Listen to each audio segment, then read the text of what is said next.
The topics and opinions expressed on the following show are solely those of the hosts and their guests and not those of W4WN Radio, its employees, or affiliates. We make no recommendations or endorsements for radio show programs, services, or products mentioned on air or on our web. No liability, explicit or implied, shall be extended to W4WN Radio, its employees, or affiliates. Any questions or comments should be directed to those show hosts. Thank you for choosing W4WN Radio. This is Beyond Confidence with your host, Divya Parekh. Do you want to live a more fulfilling life? Do you want to live your legacy and achieve your personal, professional, and financial goals? Well, coming up on Divya Parekh's Beyond Confidence, you will hear real stories of leaders, entrepreneurs, and achievers who have stepped into discomfort, shattered their status quo, and are living the life they want. You will learn how relationships are the key to achieving your aspirations and financial goals. Moving your career or business forward does not have to happen at the expense of your personal or family life, or vice versa. Learn more at www.divyaparekh.com, and you can connect with Divya at contact@divyaparekh.com. This is Beyond Confidence, and now here's your host, Divya Parekh. Good evening, listeners. So good to be here today with y'all. So today we have some surprising guests for you. So it's going to be a fun show. And for those of you who have gotten our books, thank you for your generosity, because the partial profits are going to entrepreneurs impacted by COVID-19 and readers. If you have liked the book, we would greatly appreciate a review on Amazon. So thank you for buying and leaving us a review. And also, as always, I'm going to ask y'all to donate 1 hour of your time every month without any strings attached, either to your loved one, a friend, family member, or a community member. Just give 1 hour a month and think about the magnitude of impact we can achieve. Even if 100 million people do that, it's 100 million hours every month. All right, let's get started. Hello, Andrea, Sierra, and Eliza. Hello. Hello, everyone. How's everything going? Everything's going well. Good. Okay, so Sierra and Andre, why don't y'all introduce yourselves? Hi, my name is Sierra Brown. I'm a professional track athlete for the United States. And I'm Andre Henry. I'm the CEO of Dream Again. I'm a corporate accountant. I specialize in financial activity in undervalued communities. Well, lovely guys. If you can speak up a little bit louder, that'll be great. Okay. Well, thank you. And Eliza.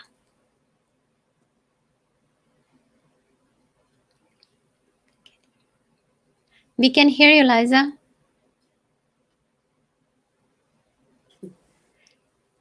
So you might want to just kind of remove all and just use your computer's audio. Can hear you. You're muted. Oh, how about now? Wonderful. Okay. We can hear you. All right, folks. Tech happens. Tech brings us together, and then there are always glitches. Great start to the show. My apologies.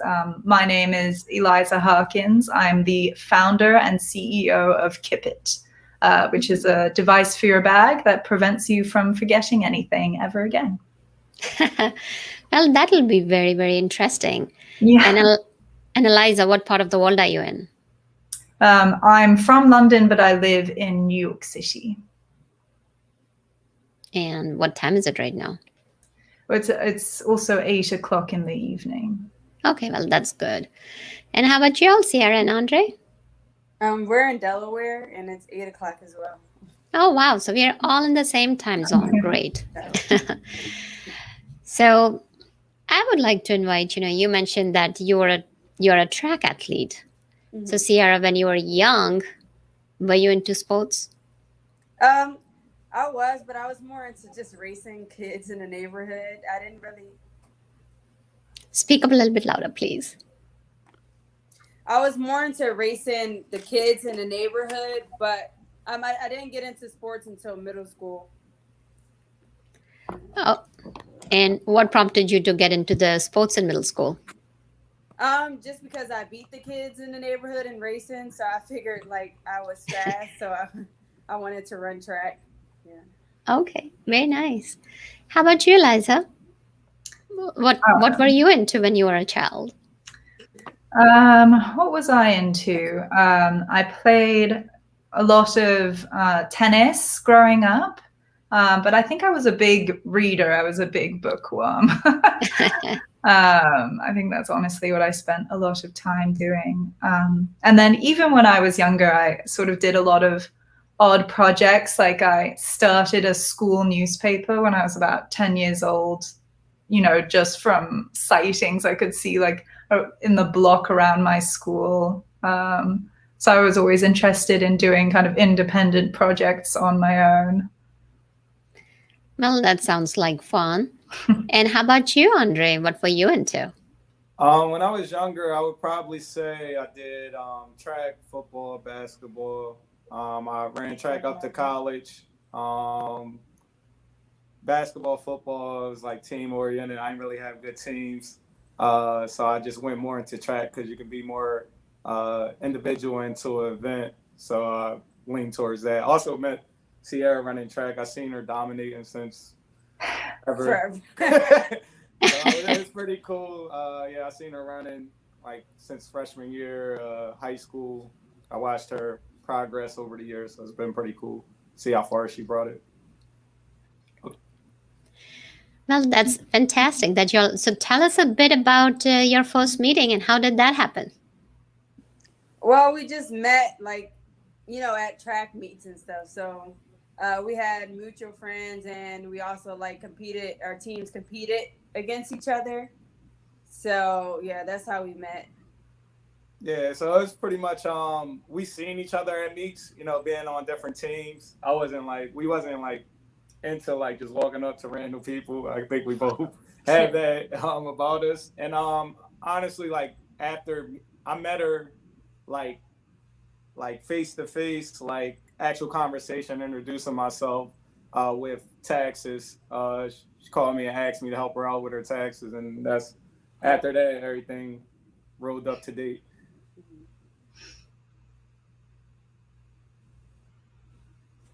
That's really cute.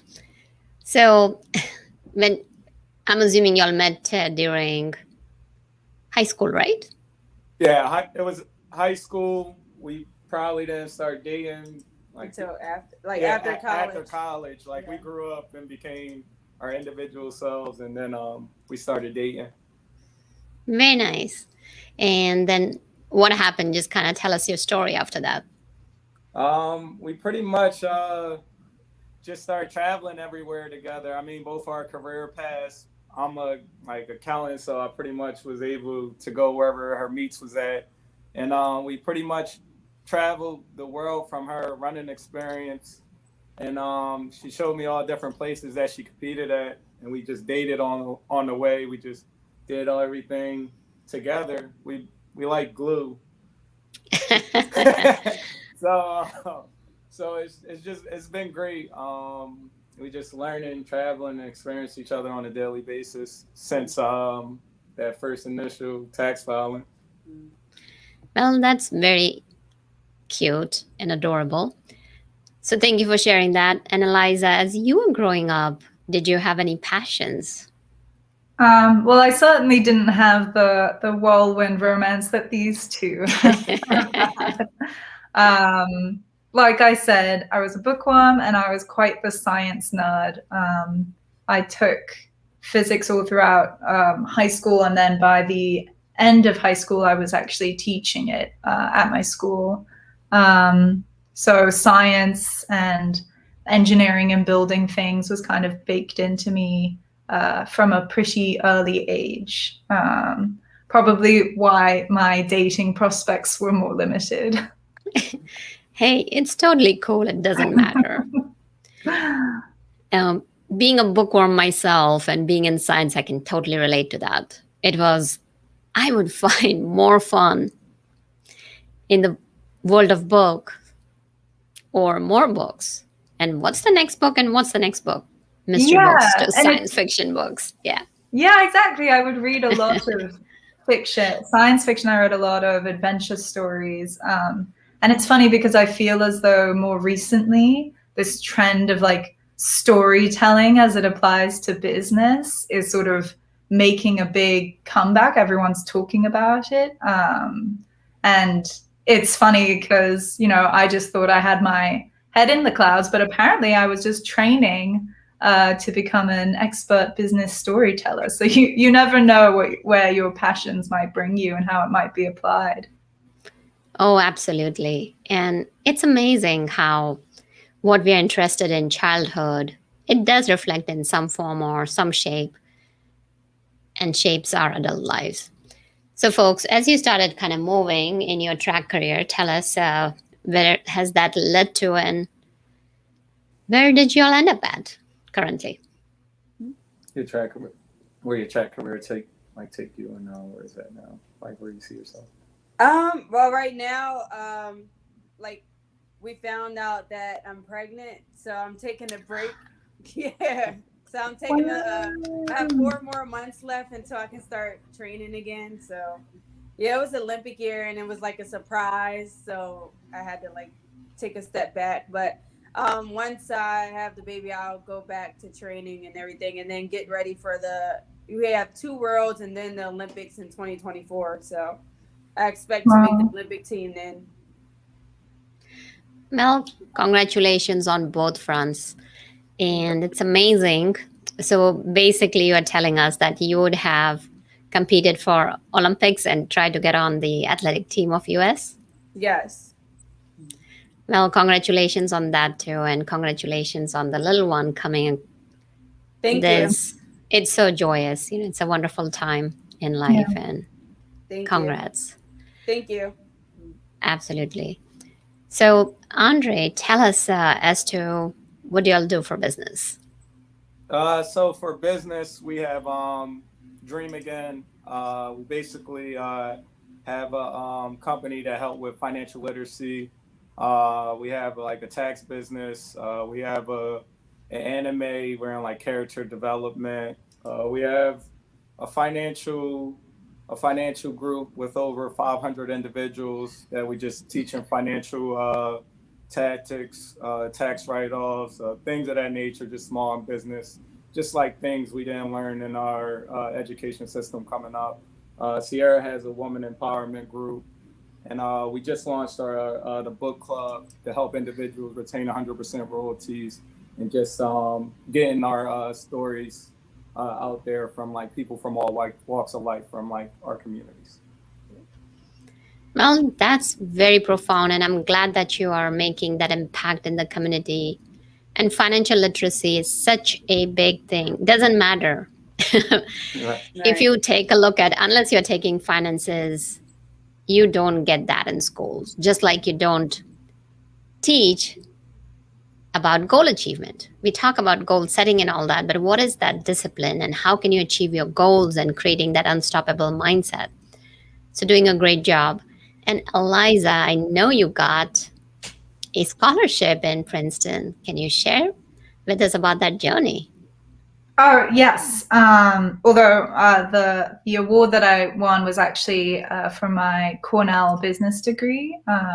I won something called the Fried Fellowship, which they actually gave halfway through the year, which thank goodness, because it answered a lot of questions about how I was going to pay tuition for the last half. But yes, I think that there were 2 components to that. It was both academic excellence, but also contributions to the community.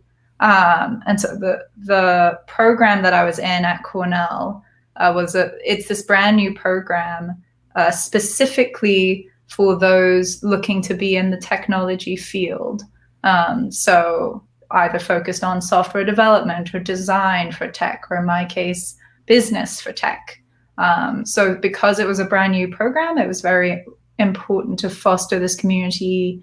They have this campus on Roosevelt Island, which opened we were the first class that was there on the island. So kind of creating that creative and technical environment was very important to that program starting out. And it's kind of important in for all of our lives to spark the creativity, but also to sharply analyze what's ahead of you to make the right decisions. Absolutely. So tell us about the company that you founded. Yeah, absolutely. So while I was doing my MBA, I thought to myself, I'm going to come up with the next coolest idea. I had all these lofty sort of goals and ambitions and ideas. But the thing that I was coming across day to day was a much more mundane problem, which was that I was coming to class every day, and every day I had forgotten my notebook. I didn't have my gym shoes, so I had to skip my gym session that day, or I didn't have one thing or the other. And I was like, goodness, with everything technology does, why doesn't it tell me that I've left my healthy lunch in the fridge and now I'm here without the lunch I want to eat or whatever it is? And the more people I talked to, the more stories I heard, the more it kind of resonated with way more people than I expected. And not only that, but the only one or two solutions that existed out there didn't really get much at the crux of the problem, which was ease of use and also being more proactive and reminding you, as opposed to sort of reactive when you think to yourself, oh, where are my keys? Like, I can find them. But if you're locked out of your apartment, that's not helpful. You need to know, before it happens. So that's where this began. And that's when I came up with Kipit and pitched it at the end of year competition that the school does. And we won the award. And we've been moving forward ever since. Something of a slow crawl during the pandemic. But now that we're opening up again, we're back on track to launch at the end of this year. Very interesting. And we're talking about technology and we're talking about sports. So sports are also as important, because when you take a look at Olympics, right, all those athletes, just the sheer determination and discipline that they demonstrate, going through hardships. And so Sierra and Andre, from your athletic experiences, what would you share with our audience are the biggest takeaways that you have learned? A big takeaway that I have learned was having confidence in yourself and not comparing yourself to other journeys, because when you compare yourself, you start to doubt yourself and you won't perform at your best, level. So I struggled with that in the beginning when I first went professional, because I was used to winning in high school. And then when I became pro, the girls was handing it to me. I was like, what is going on? Like, why am I losing? But, they had experience, and obviously they were probably working harder than me. So I had to step my game up. I'm like, I'm pro now, so I can't compare myself to them. I have to just step it up and, give it my best each time. So that's what I learned, is having confidence and not comparing yourself. Yeah, and just traveling with her from like a technology perspective, I just noticed like how COVID impacted like all sports all around. When we was first traveling, it was like full of the arenas, and I'm just watching her run, and then as the arena shrank, then I'm just noticing like it was just only the athletes and their personal like 2 or 3 guests, if that. And then I just noticed like her focus on like other athletes, it comes into play, because it's like everybody was just in the arena. Now it's just only a few people watching the sport, versus her being in the same atmosphere as usual. COVID impacted the sport, and Right.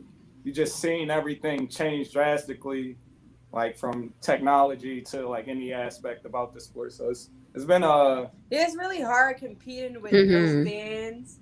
It's like no one was in the stands, so you really just like staring at everybody. It's like, oh man, I gotta race her in like 5 minutes or something like that.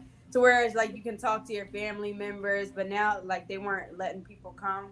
But it was like, yeah, that kind of messed a lot of people up with confidence wise, because you're so focused on other people because they're like right in your face. But I mean, it got better. They started letting fans in and stuff like that. But by the time I was going to start competing again, we found out the news, and I had to tell my coach. So I didn't really get the full experience yet, coming back from COVID. So yeah, I don't really know how the scene was then. Man, everything will get better. It seems like everything's picking back up and they're letting people in, but it seems like it's going to be another wave. So we got to see how sports going to go going into the future. You never know with something with this type of variable cost. Yeah, absolutely. One thing that it has definitely brought to light is that cherishing the moments that we have, and we don't know what the future is going to bring us, and it impacts all of us. And the key is that, yes, it has happened. Yes, it's bothersome. It's rising above it, coming together as human beings, helping each other out, and just rising about it. And Andre, you have mentioned that you became a millionaire and you are fairly young. So tell us about that.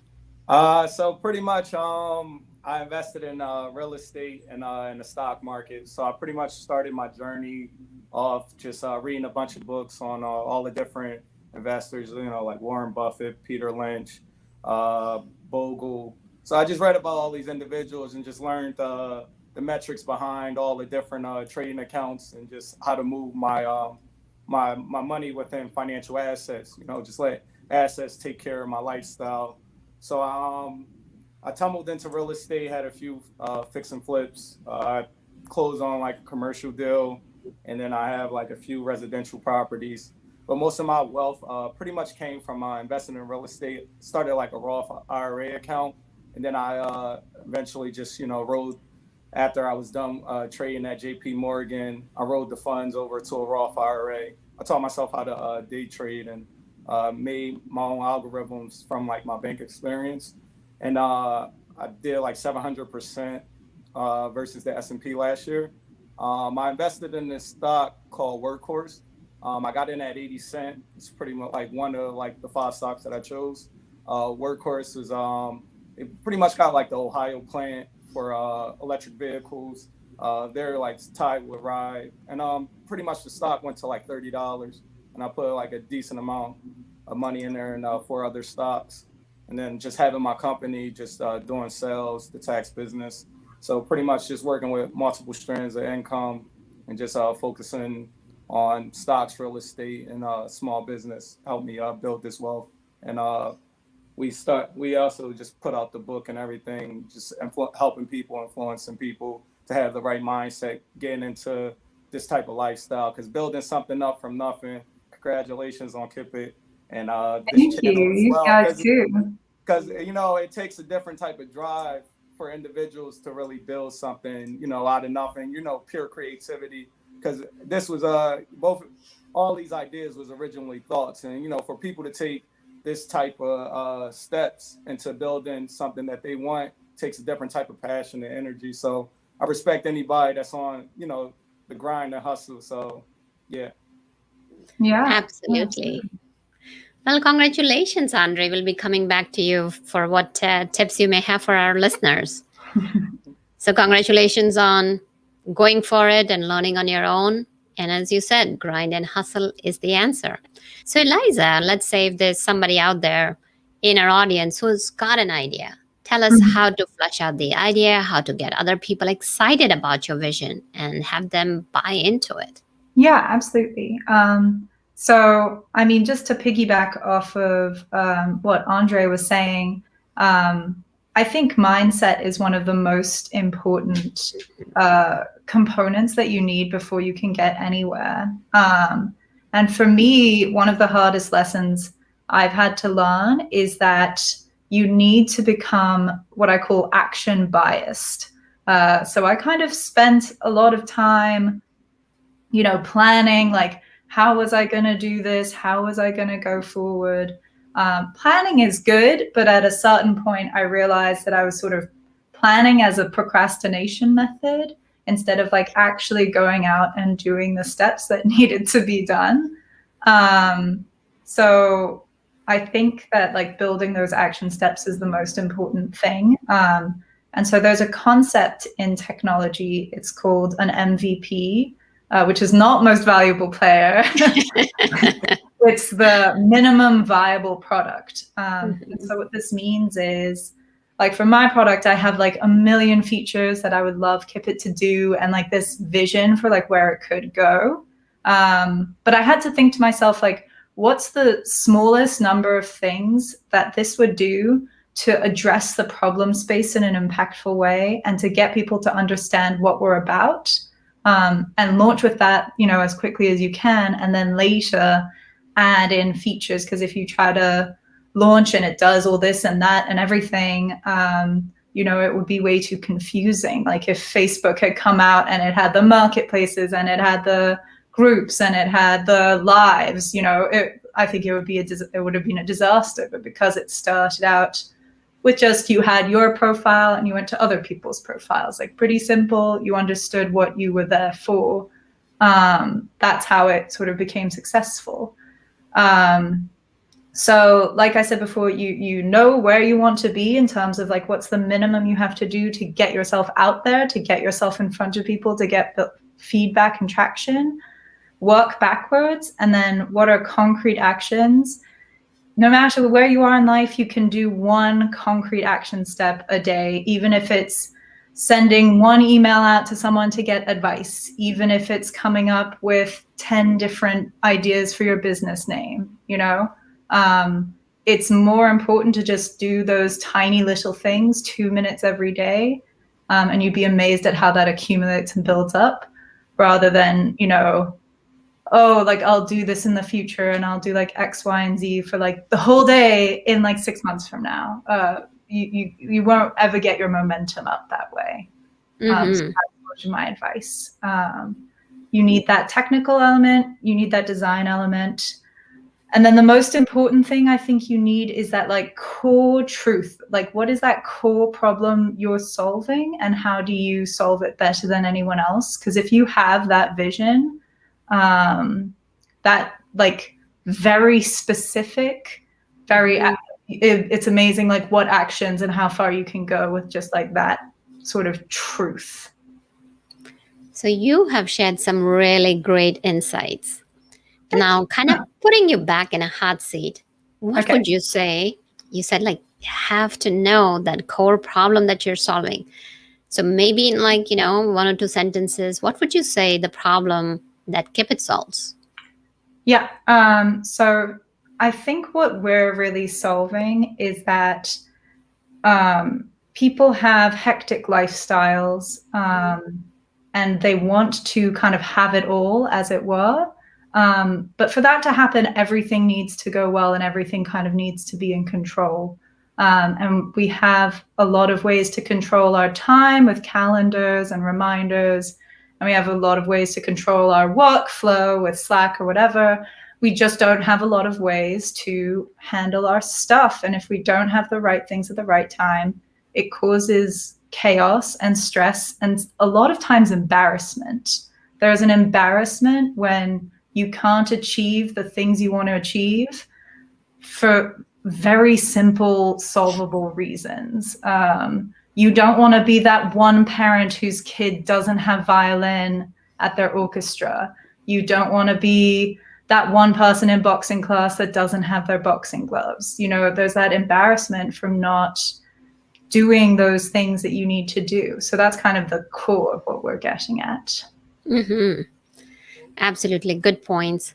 Andre and Sierra, tell us about your financial literacy program and how are you helping those 500 members? So tell us, like, you know, where do you start? What would you tell? Let's say our audience is just out there and they're getting started in the financial arena. Where should they get started and how should they go about it? Yeah, usually I just, most of the chat room members come just from like a tax perspective. So I just pretty much teach them like the small business individual taxes, you know, if they got a business, focus on their Schedule C deductibles, tell them like travel's 100% write-off, food's 100% write-off, security 100% write-off. So I'll just bring those things that they're not used to hearing to their mind. So I just say something. It's like, well, did you know this? Did you know that you can invest for your kid? You know, get a 529 plan, all education expenses 100% write off. Or I'll just talk about the different money market accounts like a Roth IRA, self-directed IRA, the different types of trusts that they can have set up, you know, and just tell them like these are like forms of assets that can bring generational wealth. And so let me just kind of stop you right there. So you mentioned about like a lot of venues. Can you share with our listeners what is the difference between Roth IRA and self-directed IRA, and what are the pros and cons? So the Roth IRA, that's pretty much like a retirement account. You can't really take money out till you reach retirement age 65, 67. And it's just basically your money is growing tax-free. Like the Roth, you'll put money in, they'll tax it there. And then once you start taking out, start taking money out, it's not taxed. So it's pretty much putting money away for later in life. HSA is a health savings account, pretty much. Health expenses 100% deductible. They just made a few apps where you can invest the money that you contribute to the account and invest it tax-free into individual stocks. A self-directed IRA, that's pretty much IRA that's open up to all asset classes. I mean, it's some that's restricted, but for the most part, you can invest in gold. I can invest in somebody's business. I can invest into real estate. So it's just opening you up to all asset classes. The way you can fund these accounts, I mean, the Roth, right now you only can put $6,000 in there a year. The HSA, you can put $3,100 for individual. If you have a family, $7,200, and you're investing this tax-free. Any medical expenses, they give you like a list of all the medical expenses that apply. Like if I need to get her prenatal pills, or if I need to pay a hospital bill, I can use my HSA account for it. That's pretty much the top of it. The 529 plan, each state got their own rules. Like Ohio, you only can put $4,000 in there a year. Pennsylvania, $30,000. So it depends on like the state for the 529 plan. And then those accounts, you know, all three of these accounts is growing tax-free. So like the Roth, HSA, the self-directed. So I try to bring that to individuals' attention. Like, you know, I can teach you how to day trade, how to manipulate, like how they manipulate stocks through like hedge funds, but I want you to know how to set up your financial security long term. So I preach long term, I teach them short term. You know, I pretty much give them both of the perspectives so they can see what they're comfortable with. A lot of people, you know, you can learn a lot about that individual, how they go about it. If they set up long term, obviously they making that smart investment to build their backbone versus jumping into there with their funds, and then if they lose their funds, then, you know, the blame's going to go around. But it's, you know, finance is just a measure of habits. So, you know, over time, you know, I just teach individuals, you know, your habits pretty much is your financial future.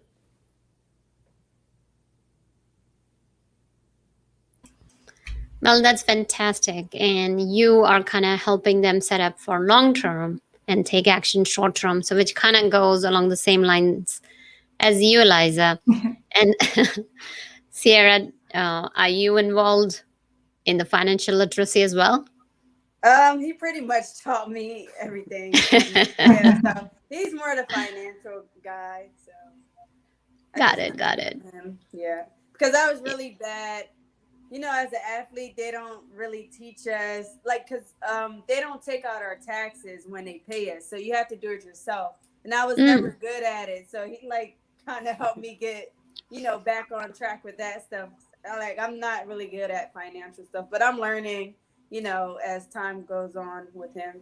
So I'm better with my money now than I was like 2 years ago. Well, that's what matters. You're learning, and that's the key. Yeah. No, absolutely. Mm-hmm. So Eliza, I'm sure our listeners are curious. You've talked about Kipit. Tell us, how does it work? Can you share that with us? Because you said that, you know, you have your bag and you'll never forget anything else. Yeah, absolutely. So we actually use a fairly old technology, RFID, which is the same if you've ever had to use a work badge to scan into a building, or if you've ever used your credit card, the wireless, you sort of tap it and it pays at the register. It's actually the same technology that we've kind of manipulated into a new way. So what happens is there's a device. You basically just Velcro it into the side of any bag or suitcase that you currently own. And it will read these stickers. These stickers are about the size of a quarter. They're completely flat. You just kind of stick them on anything that you want to keep track of. And then that's it. As you take things in or out of the bag, the device that's sitting in the bag registers that. It's communicating all of it to your phone. So there is an accompanying app where you can set preferences at any point. If you're on your way to the airport, like I do all the time, and I'm like, oh my God, do I have my passport packed? I can click a scan button. It'll say everything that's in my bag. If there's anything missing, it reports that. And then it automatically sends reminders in certain instances if you are about to forget something, like if you're leaving any location and you don't have something you need, it comes up straight away on your phone. It is simple and yet very effective. Yeah. So have you gone for a patent, like a utility patent or something? Yes, we actually already have our patent. So congratulations. It's a patented technology. Thank you. I never thought I'd be like a patent owner. It makes me feel like Nikola Tesla or something. But it is a patented technology, yes. Very nice. Go ahead. Yeah. Yes, of course. Like if I left my keys or like my wallet, how does it identify like the objects that I left? Like, yeah, so basically every sticker you have, you associate with a certain item that you own through the app. So you have your wallet sticker. And again, like you don't have to ever recharge any of these. They just sit there, like a decal on your laptop, that kind of vibe. Oh, gotcha. So yeah, I think so, but I'm highly biased. Well, that makes you take biased action, right? Yeah. No, I really like that. It's simple and yet effective. Yeah, and I like it just because, again, I'm biased, but, there are, there is a company called Tile, and then more recently Apple came out with these Bluetooth chips. They kind of play a noise when you're like, where are my keys in my house? You play the noise, oh, it's under the sofa. But I interviewed, several dozen of people who use them, and it just didn't integrate very well with their lives. It was bulky, the battery would die, and then you'd be, out of luck. You had to think to yourself, where are my keys? Here are my keys, go get the keys. Whereas, I would rather kind of be reminded a little bit before I actually had to think about it, because I'm very lazy in that way for the small stuff. So yeah, it wasn't very well integrated with the, hectic lives we're inundated with nowadays. Absolutely. Well, this is great stuff. So folks, Sierra and Andre, can you tell audience where can they reach you, and if you'd like to share anything else with them? Yeah, they can reach us at dreamagainthelegacy.com, the contact us form. Pretty much Dream Again just took Martin Luther King's vision and made it into a company. That's where most of the ideas come from. If they want to reach out to us in terms of our book, they can reach us at orphanandmillionaire.com and just see everything that we have going on with that as well. Absolutely. And is your book on Amazon? Yes, the book is on Amazon. It's published. We won the Social Entrepreneur Award for it. So it's a pretty good book. It's pretty much an interactive book to help people define and find their purpose. Very nice. And what's the name of your book? From Orphan to Self-Made Millionaire, the 10 Irrefutable Laws of Purpose. Sierra came up with the 10 laws. Very nice. Folks, thank you for joining us today. And I want to congratulate you again. And I definitely see a bright future for you two young ones and your young ones. So congratulations and keep on doing the work and shining your light. And how about you? I just wanted to shout out my own website too. It's no, that's what I was going to ask you. So, Yeah. Share with our listeners as where they can reach you, what's your website, absolutely. And anything else you'd like to share with them. Yeah, so my website is www.kipit.co. So that's KIPIT.co.